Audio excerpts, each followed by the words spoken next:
Good evening everyone, we are from Group 1. Today we would like to present about defining distribution consonant allophones. But first of all, let me introduce myself. My name is Yunia Pratiwi and my student ID number is 2131. Here I'm the first speaker of the presentation. I would like to present about phoneme, minimal pairs, and allophones. Before we talk about the allophones, we should know what the phoneme is. So, the phoneme is the smallest unit of speech that can be used to make one word different from another word. According to Moscow Phonological School, a phoneme is a variety of positionally alternating sounds. Phonemes are based on spoken language and may be recorded with special symbols, such as those of International Phonetic Alphabet. In transcription, linguists conventionally place symbols for phoneme between slash marks. Consider, for example, the words dime and dine. They sound exactly alike except for the m and the n sounds, but their meanings are different. Therefore, it must be the m and n sounds that made the difference in meaning, and these two nasals are established as English phonemes. Likewise, if we compare the sounds of sin and sing, we find only one difference between them. Sin ends in the alveolar nasal n, and sing ends in the velar nasal ng. This contrast is evidence that n and ng are both phonemes. Those pairs of words demonstrate a single phonemic contrast are called minimal pairs. In other words, one method of establishing the phonemes of language is by means of minimal pairs. So, what is minimal pairs? A minimal pair is a pair of words or phrases in a particular language, which is different in only one phonological element. The different phonological element makes one word different from another in meaning. So, the two different phonological elements in the pair of words represent two separate phonemes in the language.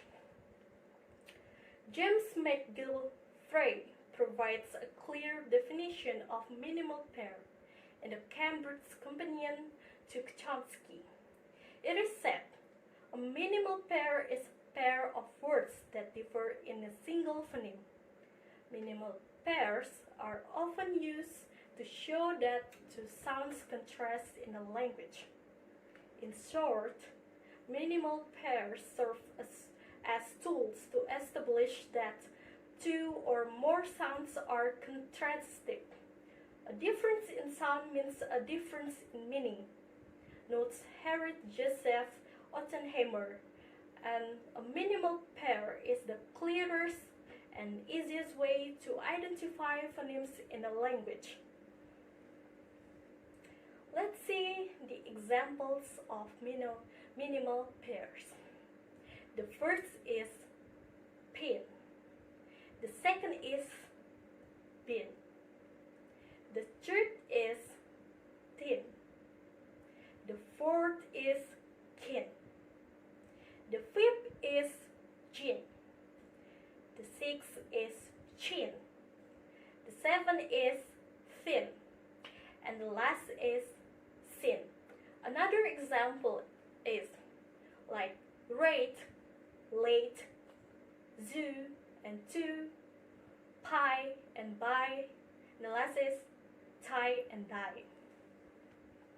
Then the rules for minimal pairs is, the first is the words must have the same numbers of sounds. The second is the words must be identical in every sound except for one. The third is the sound that is different must be in the same position in each word. And the last is the words must have different meaning. Now, I'd like to explain about allophone. According to Jacobson, 1980, an allophone is one of a set of multiple possible spoken sounds or phones used to pronounce a single phoneme. Allophones are kind of phoneme that changes its sound based on how a word is spelled. Think of the letter T and what kind of sound it makes in the word tar compared with stuff. It's pronounced with a more forceful, clip sound in the first example than it is in the second. Allophones do not change the meaning of a word, and allophone happen because of the position of a phoneme and the characteristic of neighboring sounds. So that's all from me. Thank you for your attention and have a nice day.